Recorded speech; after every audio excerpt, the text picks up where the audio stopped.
This is the Everyday AI Show, the everyday podcast where we simplify AI and bring its power to your fingertips. Listen daily for practical advice to boost your career, business, and everyday life. As always, it's been a crazy week in AI.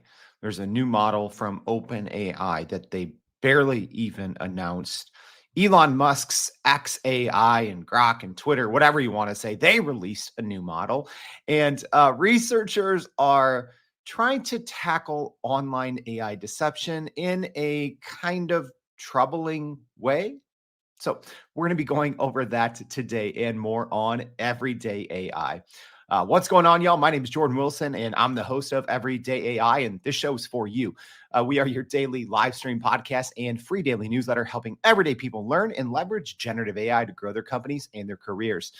So almost every single Monday, we do the AI news that matters, right? Because you can spend hours, literally hours every single day trying to keep up with what's going on in the world of AI. All these companies creating new models, all of these, businesses, how they're using it, right? You could be overwhelmed trying to keep up, or you could just let us do all the work. This is what we do literally every day. And then most Mondays, we bring you the AI news that matters. We tell you what's going on and what you should be focusing on. So not just, hey, here's what's in the rear view mirror, but here's what's ahead.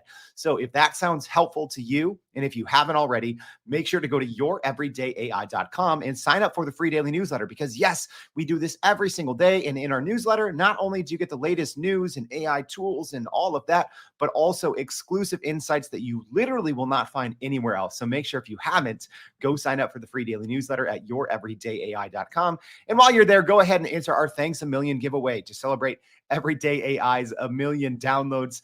We got some great prizes going. So go sign up, refer a friend. You'll get a unique referral code in there and enter into our giveaway. If you haven't already, we're going to be giving away a year-long subscription to ChatGPT or your favorite kind of large language model, as well as some consulting time with us and probably some other prizes too. So make sure you keep an eye out on that.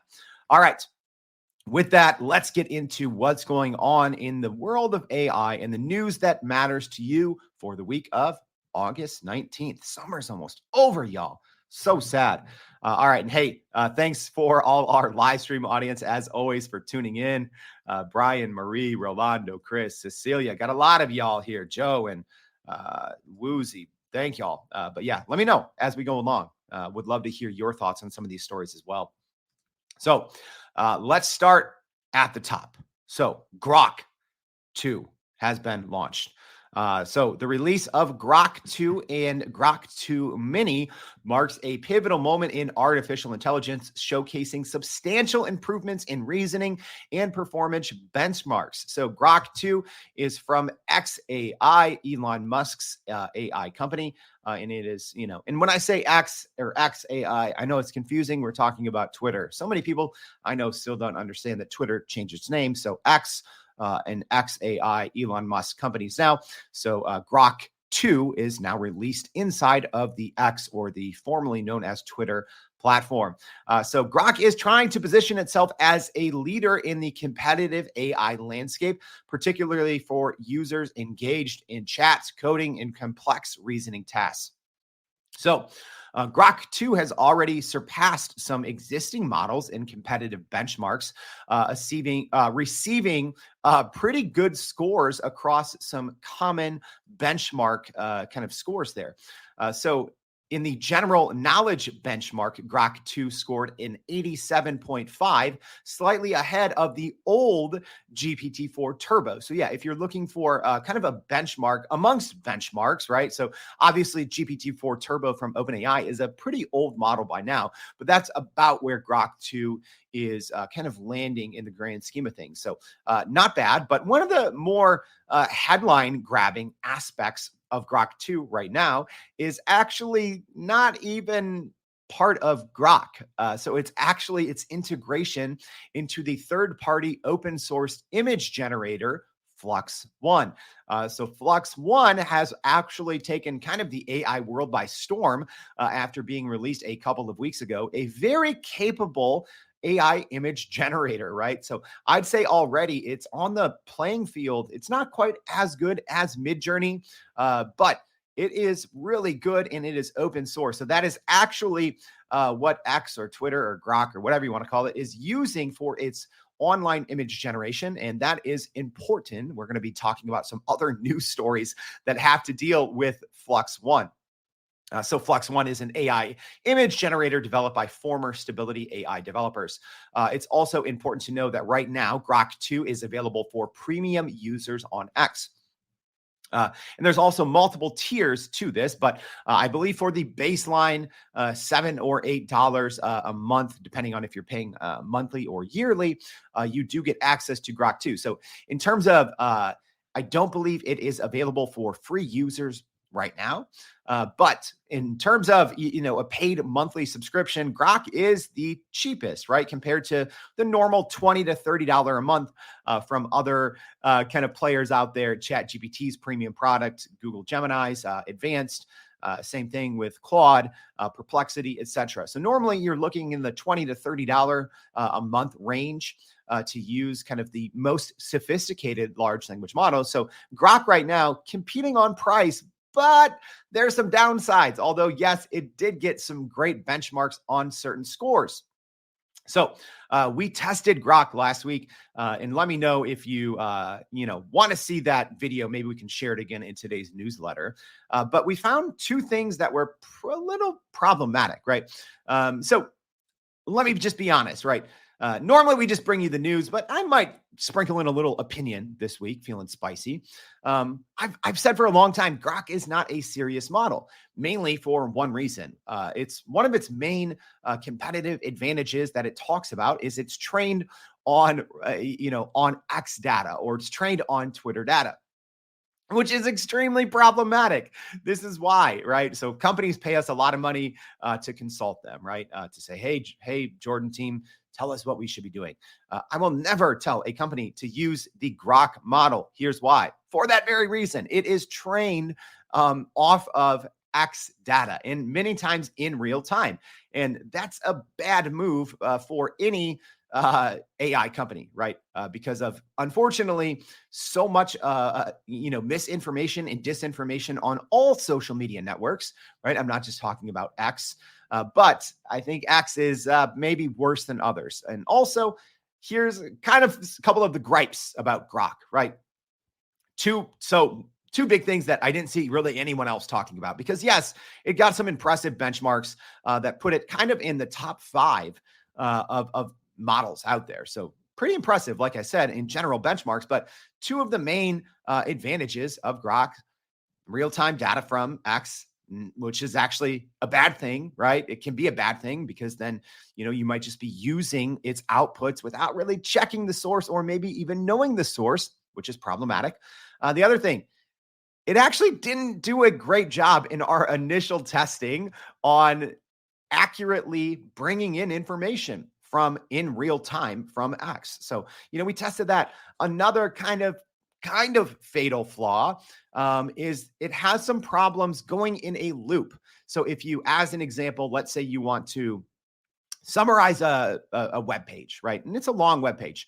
You can copy all the text, paste it into Grok and say, summarize this. And essentially you're going to get a weird message from Grok, something that says, this is too long. I can't do anything with it. So you might think, okay, that's fine. I'm going to move on. And then you say something to Grok like, I don't know, give me a blog post outline.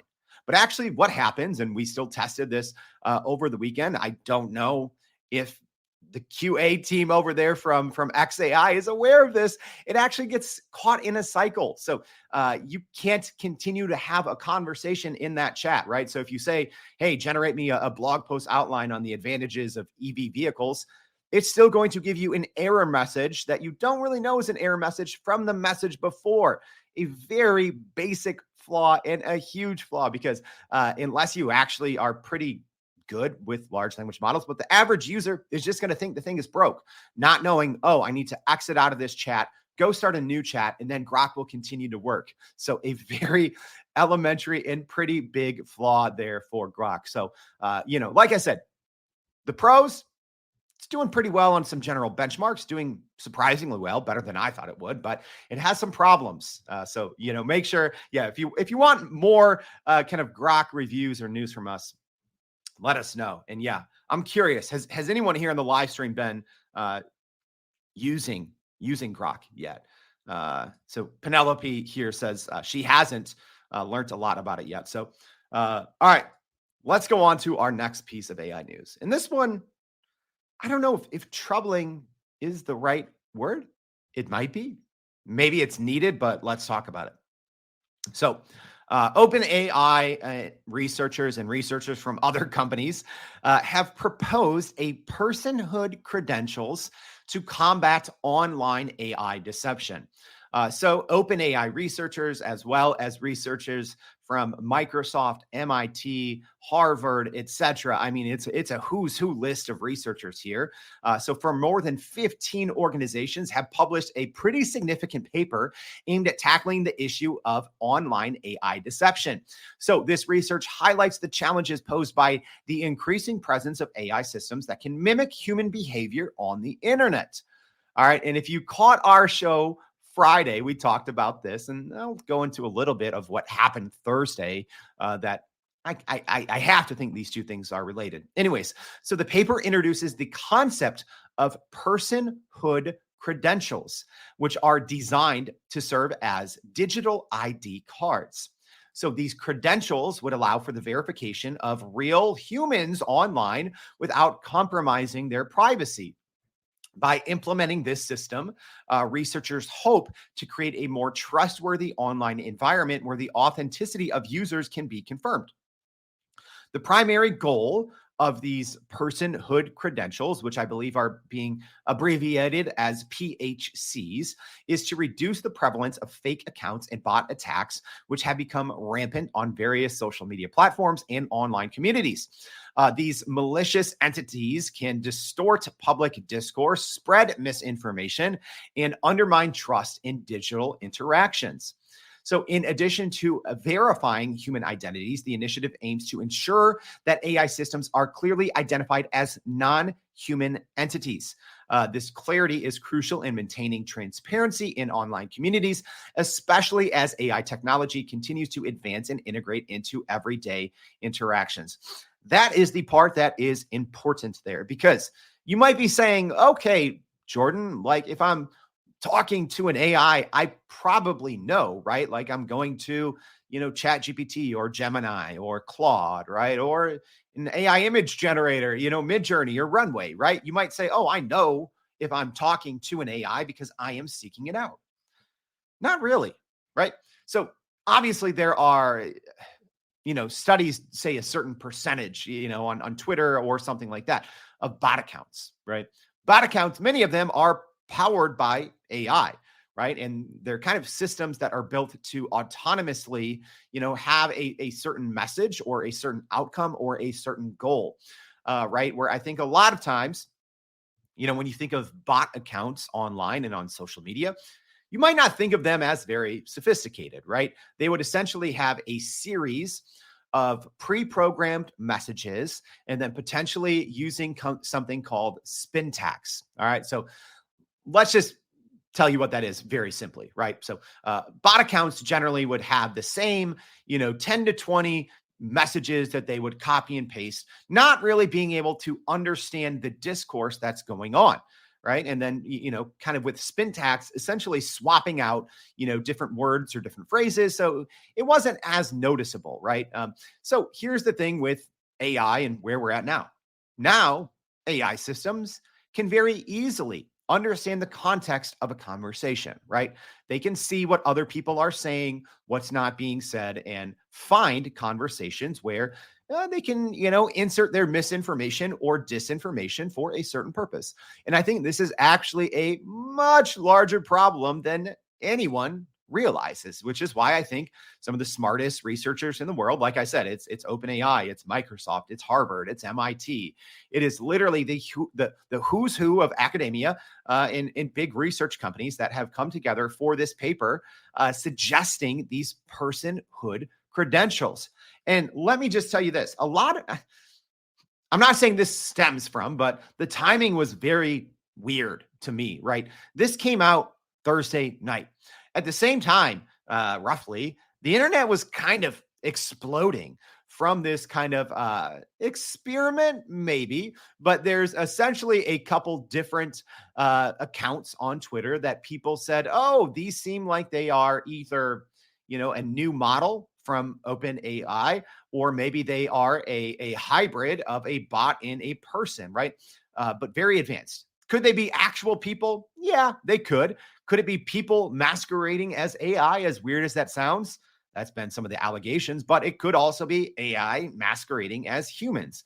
And I think it's important for people to understand this. We're going to be talking about this probably more than often in the coming months, especially with the US election, because I think the US election is going to be a lot of people's first interaction with AI misinformation or AI disinformation. It's literally already out there. We're going to be talking about it. There's more news from a presidential candidate over the weekend using these tactics.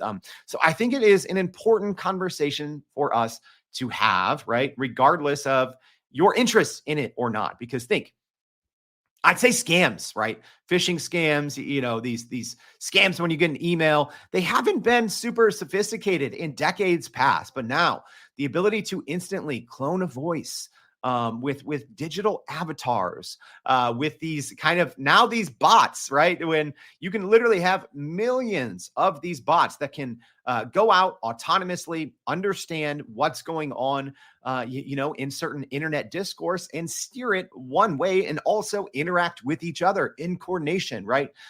It's actually kind of scary, the capabilities that are happening right now, which I think why it's important to talk about it. So a pretty big piece of news there from that new research paper that was released. And we will be releasing that research paper.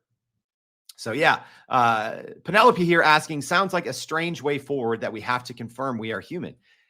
Yeah, it is. Again, this is just something researchers have suggested, right? This isn't happening anytime soon. I actually think, especially here in the US, for something like this to roll out, it will take a while. I think first we would probably see something like this maybe roll out at a social media level in the same way that you can verify yourself on certain social media. Like as an example, I know LinkedIn has a way that you can do that, and you do have to upload, as an example, to be quote unquote verified. You have to upload an example of a state ID, a driver's license, something like that.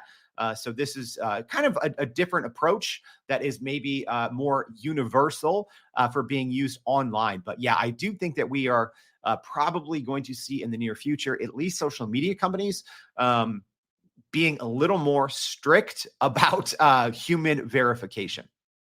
All right. Next piece of AI news, WorldLabs has achieved unicorn status in just 4 months with a $100 million funding round.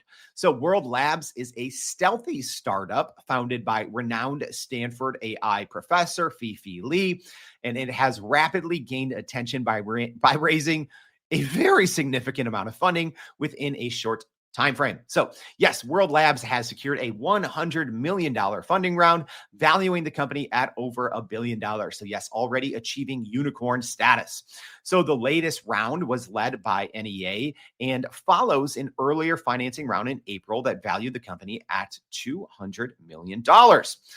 So notable investors from the first round included Anderson Horowitz. I'm terrible at pronouncing things, y'all. And Radical Ventures, where Fifi Lee serves as a scientific partner. So the startup aims to develop AI models capable of accurately estimating the three-dimensional characteristics of real-world objects and environments, which could revolutionize digital replication without extensive data collection. Lee is often referred to as the godmother of AI, and she highlighted the challenges of acquiring three-dimensional data, which is crucial for various applications, including gaming and robotics. And many people in the AI sphere are saying that this is one of the biggest remaining hurdles to achieving what is commonly, AGI, or artificial general intelligence. That's essentially when all these AI models are smarter than all of us, right? So a big kind of hang up or roadblock or hurdle, depending on what your viewpoint on the matter is understanding how different objects interact in a 3D world, right? In a real world. So that is one of the issues that this new startup venture is looking to tackle. So the startup's innovative approach addresses that significant gap in available three-dimensional data, which is currently collected mostly through costly methods by autonomous vehicle companies. So yeah, the way to get this data right now is not very accurate. It's extremely time consuming. So which is why I think there's a lot of hype and money in this new WorldLabs venture from Fifi Lee. All right, so let's get on to our next story. So yes, and y'all, let me just say this, please. I don't know why. I got so many messages, saying, "Oh, Jordan, you're being political." I'm not being political here. Let me just put this out, right? I'm stating facts, okay? So, facts, ready? Here's facts. So, former President Donald Trump is continuing to use AI in his campaign strategy. Donald Trump, former President Trump, has ignited a debate by utilizing artificial intelligence to promote a misleading campaign claiming support from Taylor Swift's fans, coinciding with the Democratic National Convention that is kicking off today. So the incident highlights the increasing intersection of AI and politics, raising questions about authenticity in political endorsements. So Trump posted some images that our live stream audience can see here on our stream, posted these images on his Truth Social platform, suggesting that Taylor Swift fans, known as Swifties, are endorsing his presidential campaign, despite Swift being a Democrat. Also, a clearly AI generated image of Taylor Swift pointing that says, Taylor wants you to vote for Trump. So even some of Trump's long-term supporters, such as Lindsey Graham, a Republican ally of Trump, has warned that his provocative tactics could jeopardize his chances in the upcoming election against Kamala Harris, urging him to focus on policy discussions instead of personal attacks via AI. So the latest AI-powered post from Trump follows a slew of other uses and misuses of AI. Yes, this was not it. Just there's been a lot. So also over the weekend, Trump posted an AI-generated image on Twitter referencing his opponent, Kamala Harris, speaking at the Democratic National Convention. Here's the thing. The AI image depicted Harris was speaking at a communist rally. That's not it. There's been more this week. So last week, Trump also spread some false claims that an image of a large crowd waiting for Kamala Harris at an airport was manipulated using AI. However, reporters and Harris's campaign and attendees that had other video and photos confirmed that the crowd was real.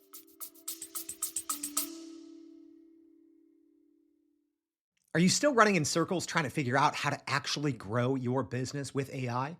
Maybe your company has been tinkering with large language models for a year or more, but can't really get traction to find ROI on Gen AI. Hey, this is Jordan Wilson, host of this very podcast. Companies like Adobe, Microsoft, and NVIDIA have partnered with us because they trust our expertise in educating the masses around generative AI to get ahead. And some of the most innovative companies in the country hire us to help with their AI strategy and to train hundreds of their employees on how to use Gen AI. So whether you're looking for ChatGPT training for thousands or just need help building your front-end AI strategy, you can partner with us too, just like some of the biggest companies in the world do.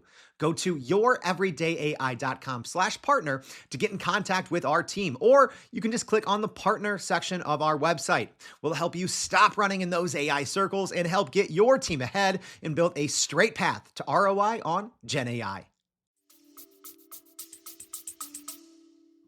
So y'all, please don't come at me with hate messages, right? Because this is just facts, okay? And here's the thing. I'm not getting political with the Everyday AI show. This, whether you like it or not, this is going to continue to happen, all right? We are going to continue, and I do assume that we're going to see it from both sides of the political spectrum, right? Because if Kamala Harris or her staff, as an example, put out similar, misinformation, or, was using, as an example, I know that, Kid Rock is a celebrity that is often, tied to, Donald Trump. So if, Kamala Harris did an AI image of Kid Rock encouraging people to vote for her, we would be reporting it, right? That's using AI, in a way that is dishonest, and using it in a way that is misinformation or disinformation. So we are not getting political here, but this is going to continue to happen as we ramp up, right? So I've been saying this for literally more than a year. I said the third quarter of 2024, politics are going to get swarmed by AI.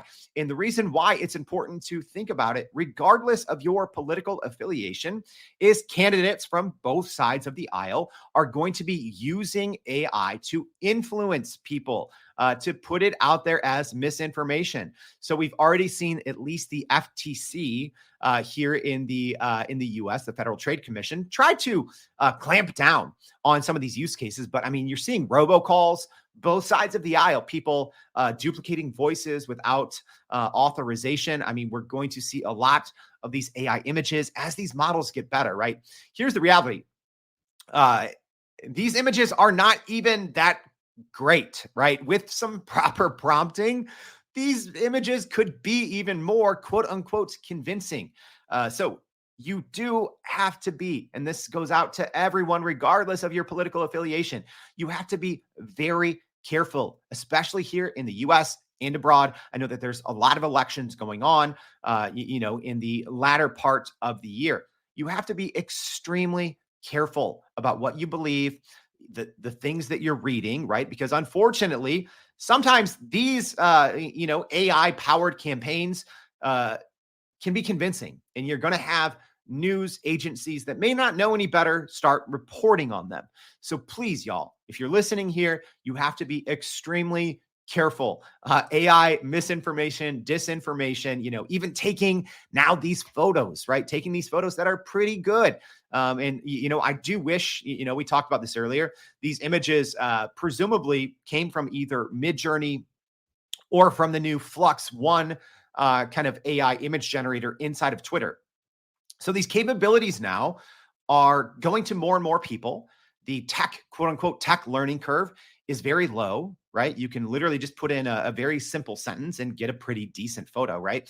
But as people get better at using these, and then you can turn these photos obviously into videos as well with other programs, it is going to be very hard to understand what's real and what's not. So everyone, please, before you see anything online, make sure, go through in your mind, is this real? Is this not? Look it up before you share with your friends, your family, before you even talk about it, right?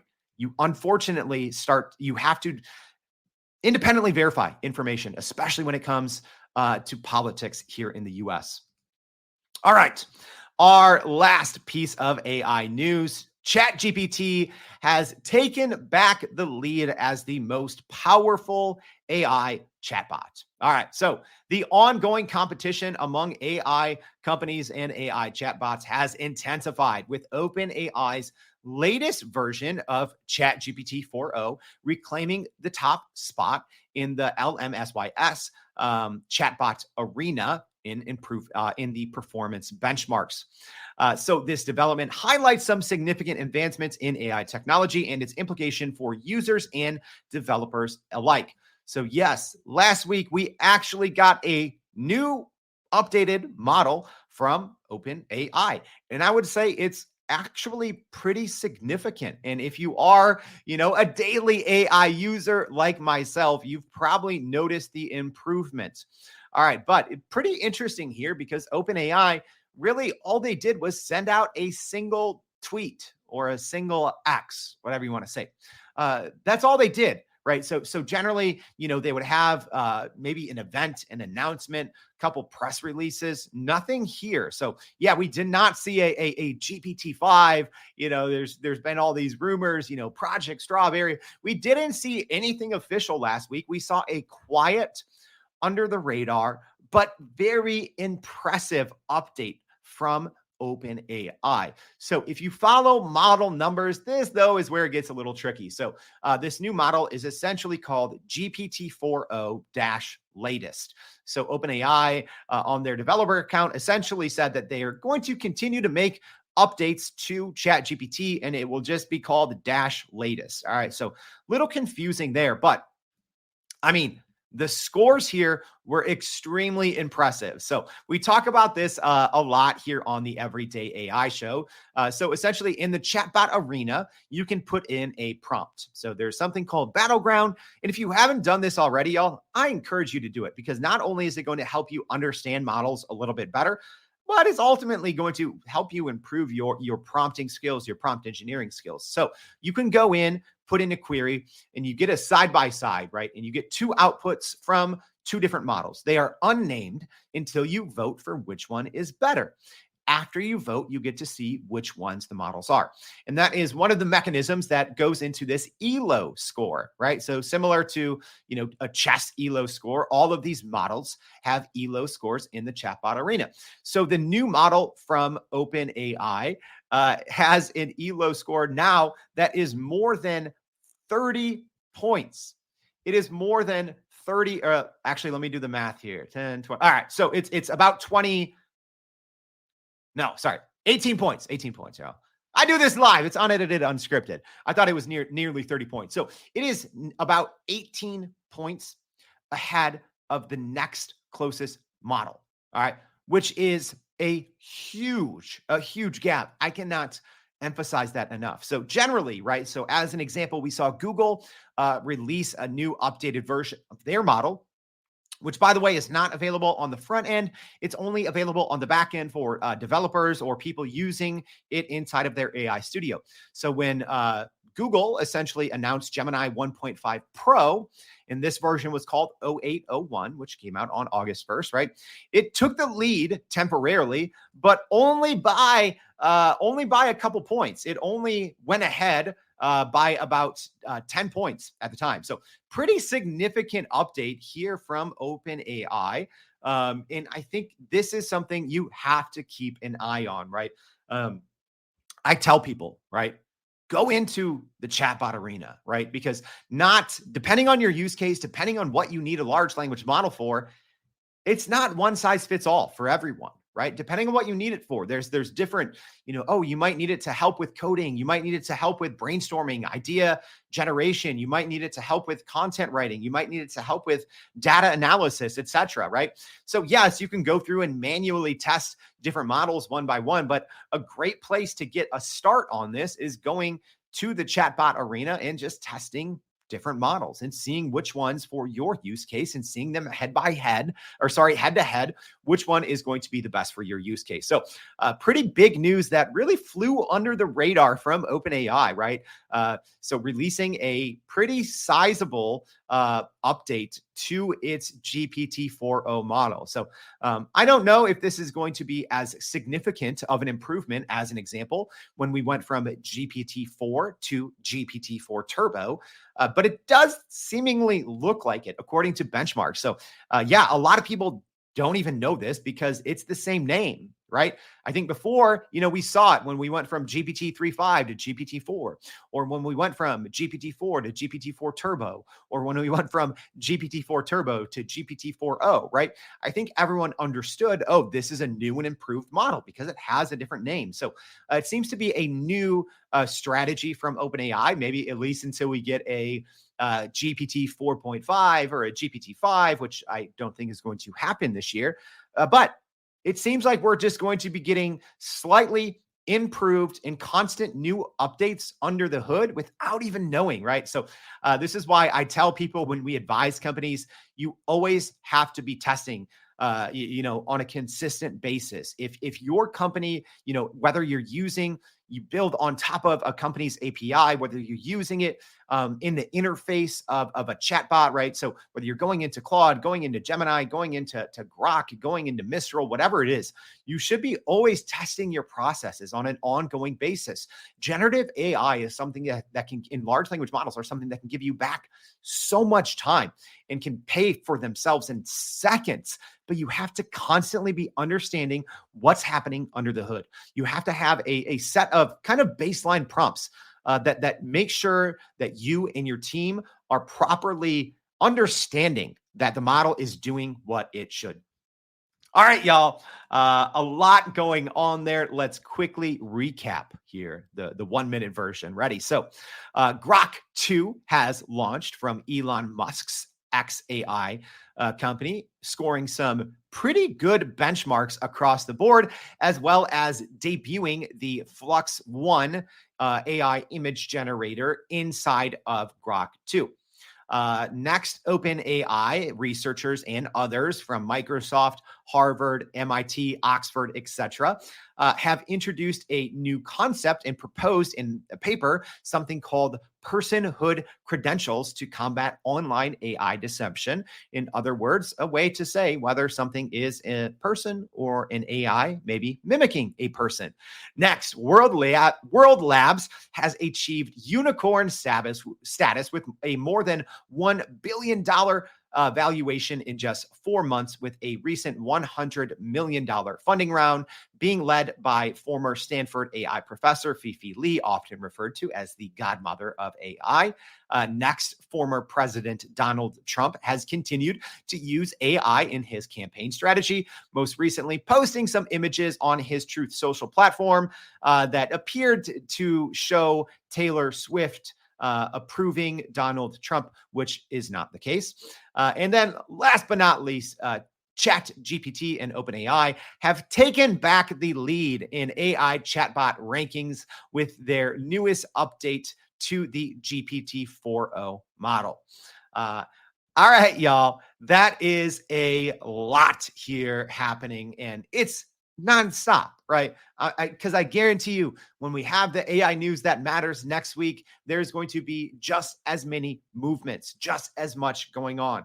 I cannot emphasize enough how difficult it is to keep up with these developments every single day. Our team spends hours every single day going through the news, going through the latest tools, testing things out so you don't have to, right? So you can just take what we give you, take it to grow your company and to grow your career. We don't just push things from different companies. We test everything, break everything, and tell you what's real and what's not. And well, what's real is this show. It is unscripted, unedited. If this is helpful, please share this with your friends. If you're listening here on LinkedIn, it would mean a lot to our team here if you could repost this with your network. So everyone in your company or in your circle can keep up with what's real and what's not in artificial intelligence. Also, please go check out that Thanks a Million giveaway. Go sign up. It takes about 5 seconds to be entered to win, and then go refer your friends to win. We're going to have a lot more prizes that we'll be announcing soon, though. So thank you for tuning in for the AI news that matters. We'll see you tomorrow and every day for more Everyday AI. Thanks, y'all. And that's a wrap for today's edition of Everyday AI. Thanks for joining us. If you enjoyed this episode, please subscribe and leave us a rating. It helps keep us going. For a little more AI magic, visit youreverydayai.com and sign up to our daily newsletter so you don't get left behind. Go break some barriers, and we'll see you next time.